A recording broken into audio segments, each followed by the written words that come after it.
کے علاقے میں ایک لڑکی ثانیہ جماعت میں پڑھ رہی تھی، اس نے کہیں میری تقریر سن لی. اب وہ کسی پیر صاحب سے اب مرید ہونے کو گئی تو وہ اپنا پورا نقاب لگا ہوا اور اس کا سب، تو پیر وہ جاہل تھا، بولا منہ کھول. بولے نہیں میں نے سنا تقریر میں سید صاحب کی اور ایسا پیر سے پردہ ہے. تو بولے بیٹی بات صحیح ہے لیکن یہ بتا جب میں تجھے دنیا پہ نہیں دیکھوں گا تو تجھے حشر میں کیسے پہچانوں گا تو میری مریدہ کہاں گھوم رہی ہے. کتنا حرامی پیر کیسا کہاں سے لایا نکال کے. اب جب اس کے بھائی نے بات کی، انس چلو نام نہیں بتا رہے موبائل والے کیچ کر لیتے، اس کے بھائی نے جب بات کی بولے حضور ایسے ایسے ہوگا. میں نے کہا کہیو اس پیر کی آنکھیں پھوڑ دی جائیں گی. ارے جب مر جاؤ گے، جب انتقال ہو جائے گا تو یہ آنکھیں تھوڑی رہیں گی. اب سمجھ میں آ رہی ہے؟ جو تو ان سے پہچانے گا وہاں اردو بھی نہیں بولے گا، عربی چلے گی. اب بھلے نحو صرف کے قاعدے نحو میر میزانیات پنجگنج ہو کے نہ ہو، علم الصیغہ کے قاعدے یاد ہو یا نہ ہو، وہاں سب صحیح محمود معطل مضاف سارے قاعدے آتے ہوں گے. لیکن سنو میں جو بتا رہا ہوں اصلی کی بات کر رہا ہوں، اچھوں کی. ہزاروں پیر یہ علماء بیٹھے مفتیان کرام، اگر غلط بولوں گا تو پکڑ لیں گے تاکہ میری بھی اصلاح ہو جائے. ہزاروں پیر، ہزاروں مولانا، ہزاروں مفتی ادھر لائن میں کھڑے ہو اور تم انہیں بریانی پہ بریانی کھلائے ہوئے ہو اور ان سے کہا صاحب دعا کرو، وہ سب دعا کے لیے تیار ہو. اور تمہارے ماں باپ اگر ادھر کھڑے ہو اور تمہارے ماں باپ اگر تم سے ناراض ہو تو کان کھول کے سن لو، صبح سے شام تک وہ سب کے سب مل کر کے تمہارے لیے دعائیں کرتے رہے. جب تک ماں باپ ناراض ہے تو ایک کی بھی دعا تمہارے حق میں قابل قبول نہیں. ایک کی بھی دعا. سمجھ میں آ رہی بات؟ اس وجہ سے میں ٹائم کو بچاتا ہوں نا، پوائنٹ ٹو پوائنٹ ایک ایک چیز اٹھا رہا ہوں، ہو سکتا کسی کے ذہن میں کچھ بات آ جائے. اگر تم چاہتے ہو تمہاری دعائیں قبول ہو جائے، چاہتے ہو نہیں چاہتے ہو؟ بولو. ارے یار سب چاہتے ہیں دعائیں قبول ہو جائیں اور سبھی چاہتے ہو، اور یہی وجہ تم اچھے لوگوں سے ملنے چاہتے ہو، مزار شریف پہ بھی جاتے ہو. بزرگوں مزار شریف پہ جانا بھی چاہیے، بزرگوں میں جانا بھی چاہیے، مگر ایک بات بتا دوں، مردوں کا جانا جائز ہے، عورتوں کا جانا احناف کے نزدیک جانا جائز نہیں. سمجھ میں آ رہی بات میری؟ کیوں؟ کیونکہ وہاں مرد اور عورتوں کا اختلاط ہوتا ہے. اس وجہ سے جب مسجد میں نماز پڑھنے کے لیے، عبادت کے لیے اختلاط کی وجہ سے روک دیا گیا تو تم گھر پہ پڑھو، یہ مسجد میں پڑھیں گے. فرض نماز حالانکہ فرض مسجد میں آ کر کے پڑھنا نہیں تھی، سمجھے، لیکن عبادت الصلاۃ اہم العبادات، اس کو بھی روک دیا تاکہ کوئی بد نظمی نہ پھیلے، برائی، اشارے سمجھ رہے ہو، خرابیاں نہ ہو، اس لیے روک دیا گیا. تو اسی لیے مزار پہ بھی جانے کی اجازت نہیں، یہ علت. لیکن اب سنو، تم چاہتے ہو تمہاری دعائیں قبول ہو جائیں، صحیح بتا رہے ہو. تم نے کتنی دعائیں مانگی، ہاتھوں ہاتھ قبول ہو گئی. ہاں اگر ہاتھوں ہاتھ قبول ہوتی نا تو اب تک پڑوسی کو مروا چکا ہوتا، ایک امام دوسرے امام کو مروا چکا ہوتا. تم تو چھوڑو اپنی بات یار تم اپنی تو بات میں امام کو ہی مروا دیتا، تم تو اپنی بات میں رکھی ہو. معاف کرنا تھوڑا جسارت کر کے بول رہا ہوں، ایسے حالات. لیکن میں جو بتا رہا ہوں، مگر علم والے بھی ہیں، وہ بات بھی بتا دوں. بخاری شریف اگر پڑھو گے تو دعا کا اس میں باب جب آئے گا تو اس میں لکھا ہے جو تم دعا مانگتے ہو تو تمہاری دعا، ہر دعا کو اللہ تعالیٰ محفوظ کر لیتا ہے.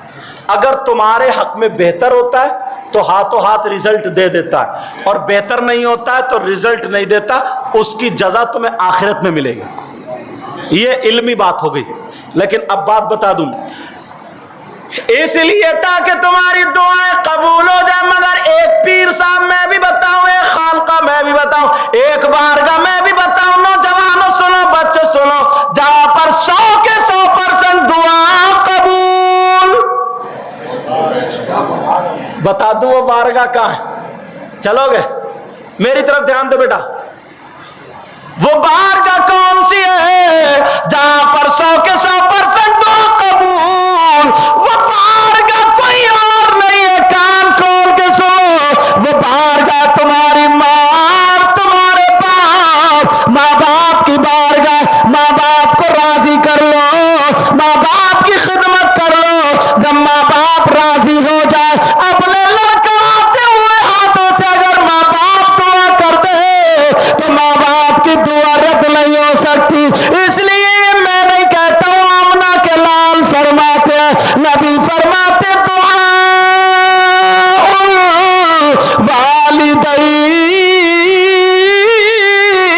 والدین الاولادہما کا دعاء النبی الامتہ. نبی فرماتے ماں باپ کی دعا اولاد کے حق میں ایسی ہوتی ہے جیسے مجھ محمد کی دعا میری امت کے حق میں ہوتی ہے.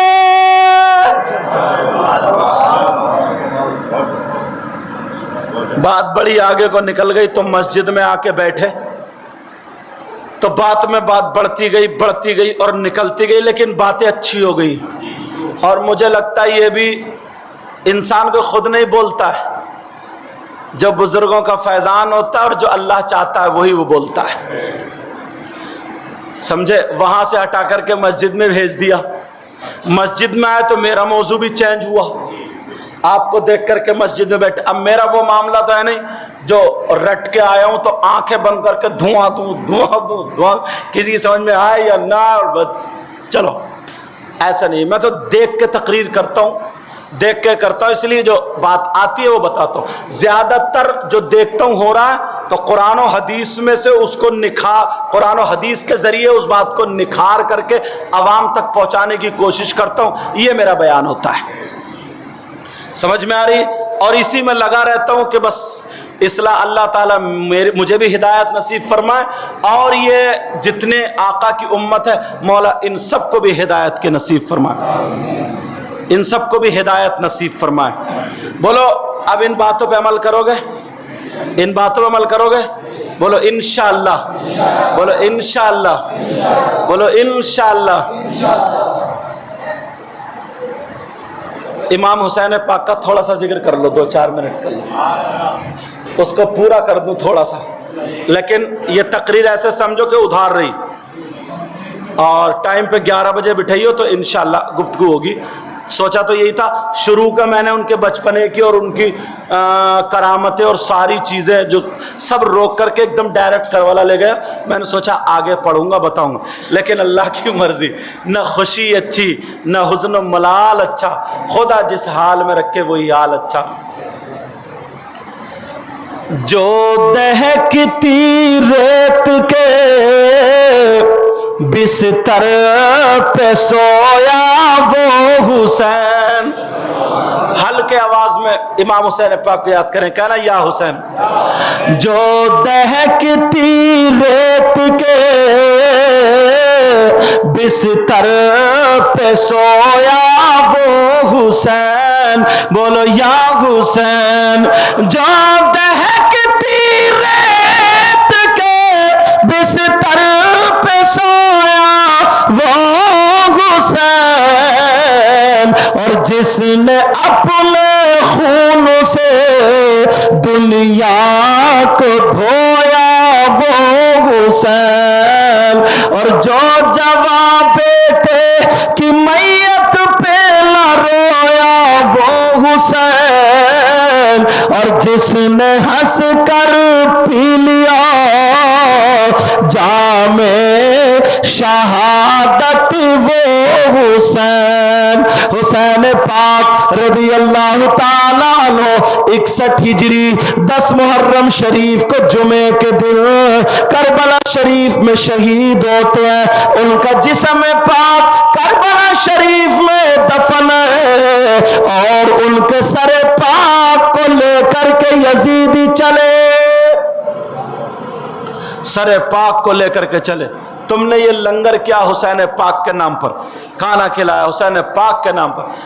جب سیدہ زینب ان کے ہاتھوں میں ہتھکڑیاں تھی، سیدہ سکینہ عربی میں سکینہ کا لفظ آتا ہے، ان کو گھوڑے پہ بٹھا دیا پیچھے کو ہاتھ باندھ کر، اور سید زادے کسی کے ہاتھ آگے کو کسی کے ہاتھ پیچھے کو بندھے تھے، چلتے چلے جا رہے تھے۔ ایک بوڑھی عورت کو پتا چلا کہ ادھر سے آئیں گے، وہ 3 دن کے بھوکے پیاسے، اس بوڑھی عورت کے پاس کچھ بھی نہیں تھا، روٹی کے سوکھے ہوئے 3 ٹکڑے۔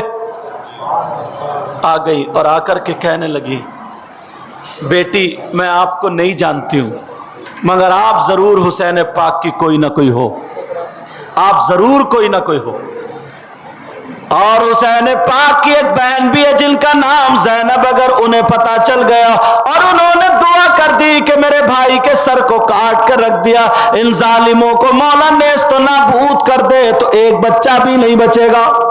مگر کیا پتا تھا یہ زینب ہی سے بات کر رہی ہے، ہاتھ بندھے ہوئے تھے۔ کہا تم نے زینب کو دیکھا؟ کہا میں بچپن، حضرت فضہ تھی وہ، کہا میں بچپنے میں فاطمہ کے وہاں پہ رہتی تھی، زینب کو بچپنے میں دیکھا تھا۔ کہا اچھا اب دیکھنا چاہو گی؟ کہا جی۔ کہا یہی زینب۔ بہرحال جب سنا یہی زینب ہے تو بوڑھی عورت کو جلال آ گیا اور کہنے لگی، او ظالم یزیدیو سنو، یہ سید زادی ہے جن کے بارے میں قرآن پاک کی آیت اوروں کے بارے میں اہل بیت کے بارے میں بھی ہے، انما یرید اللہ لیذھب عنکم الرجس اہل البیت ویطہرکم تطہیرا۔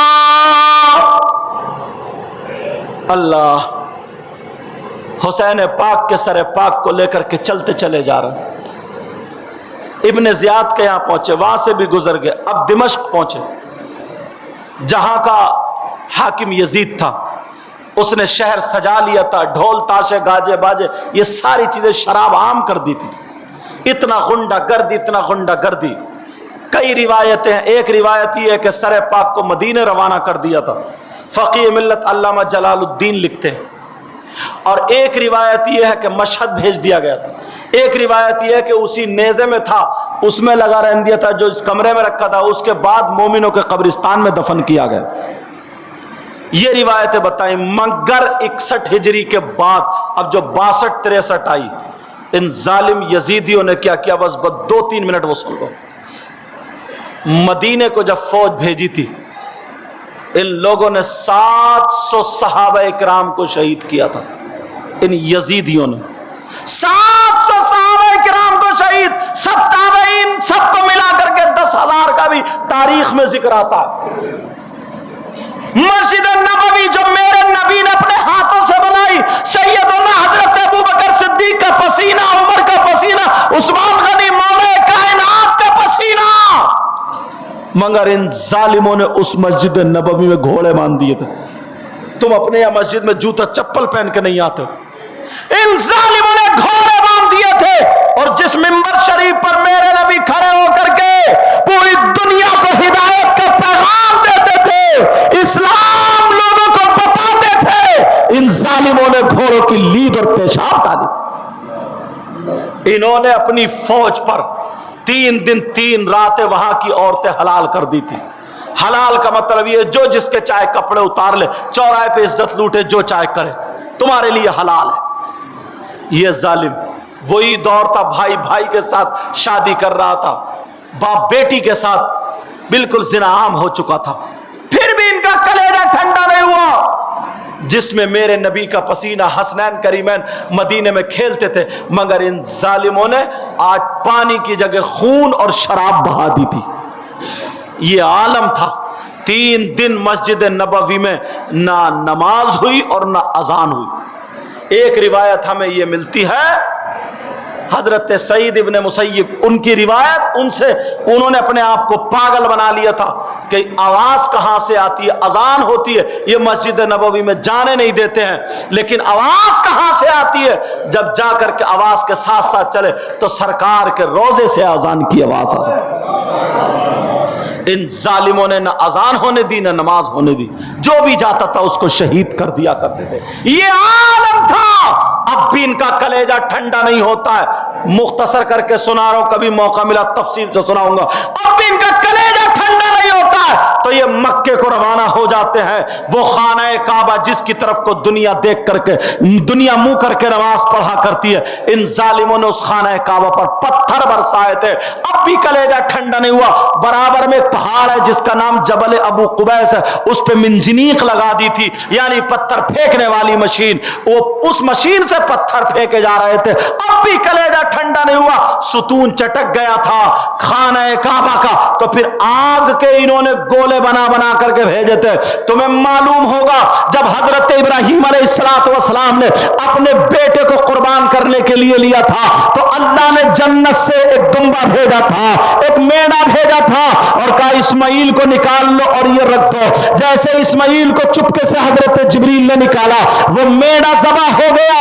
اب سوال یہ ہوتا ہے اس کا خون کہاں گیا، اس کے کھال کہاں گئی، اس کی ہڈیاں کہاں گئی، اس کا گوشت کہاں گیا، پورا دمبا کہاں گیا؟ ایک آسمانی آ گئی، ساری چیزیں اٹھا کر کے لے گئی، صرف سینگ بچے تھے، سینگ، وہ دمبا اس کے سینگ بچے تھے۔ وہ حضرت ابراہیم سے لے کر کے میرے نبی کے زمانے تک بطور یادگار خانہ کعبہ میں وہ سینگ رکھے ہوئے تھے، حضرت ابو بکر صدیق کے زمانے میں رکھے ہوئے تھے، حضرت عمر، حضرت عثمان غنی مولا کائنات کے زمانے میں رکھے ہوئے تھے، حضرت حسن، حضرت امیر معاویہ کے زمانے میں رکھے ہوئے تھے۔ لیکن اب یہ وقت آ جاتا ہے ان ظالموں نے جب آگ کے گولے بنا کر کے ڈالے تو خانہ کعبہ میں آگ لگ جاتی ہے جس سے غلاف بھی جلتا ہے اور وہ سینگ بھی جل جاتے ہیں۔ 15 ربیع الاول آ جاتی ہے، ان کا یزید مر گیا، ناچنے والی برابر میں تھی، شراب کے تھا، مٹکا تھا، مر گئے مردود جن کی فاتحانہ درود، جہاں گھورا پڑتا تھا، گلا پڑتا، غلاظت پڑتی تھی، وہی ڈھکیل دیا، چل جا۔ ایسے حالات، پھر مسلمانوں کی ہمت ٹھک گئی کہ ان کا جو تھا یہ گرو، ان کا جو تھا یہ یزید مر چکا ہے۔ پہلے تو وہ یہ سمجھ رہے تھے کہ یہ افواہ ہے، لیکن پھر بعد میں مسلمانوں کی ہمت ٹھک گئی، اتنے شاندار میدان میں اترے، ان سب یزیدیوں کو مار بھگایا۔ سمجھ میں آ رہی ہے بات؟ بہرحال پیارو، 2:45 ہونے کے لیے جا رہے ہیں، انشاءاللہ ہماری آپ کی زندگی رہی تو ملاقات ہوگی، پھر گفتگو ہوگی۔ کئی ٹکڑوں میں تقریر ہو گئی ہے، لیکن اللہ جو بہتر ہوتا ہے وہی کرتا ہے، انشاءاللہ زندگی رہی تو ملاقات ہوگی۔ کسی بھائی کو شروع میں نے کچھ باتیں کہی تھی، وہ صرف میرا مطلب یہی تھا، وہ میل نکالنا، میرا مطلب یہ تھا کہ کسی کو ذلیل کرنا مقصد نہیں تھا، سمجھ میں، میرا مقصد یہ تھا یار نبی کے بچوں کی محفل ہے تو اتنی پیاری ہو، اتنی پیاری، لوگ دیکھ کر کے کہیں یار جب غلاموں کی محفل ایسی ہوگی تو پھر اماموں کی محفل کیسی ہوگی، سمجھے؟ صرف میرا مقصد یہی تھا۔ اللہ تعالیٰ آپ کو سلامت رکھے، اس میں جو غلطی ہو گئی سب کو گواہ بنا کر کے توبہ کرتا ہوں، آپ لوگ بھی میرے ساتھ میں توبہ کریں، پڑھیے استغفر اللہ ربی من کل ذنب و اتوب الیہ، کلمہ شریف پڑھیں، لا الہ الا اللہ محمد الرسول اللہ وما علینا الا البلاغ۔ السلام علیکم ورحمۃ اللہ وبرکاتہ۔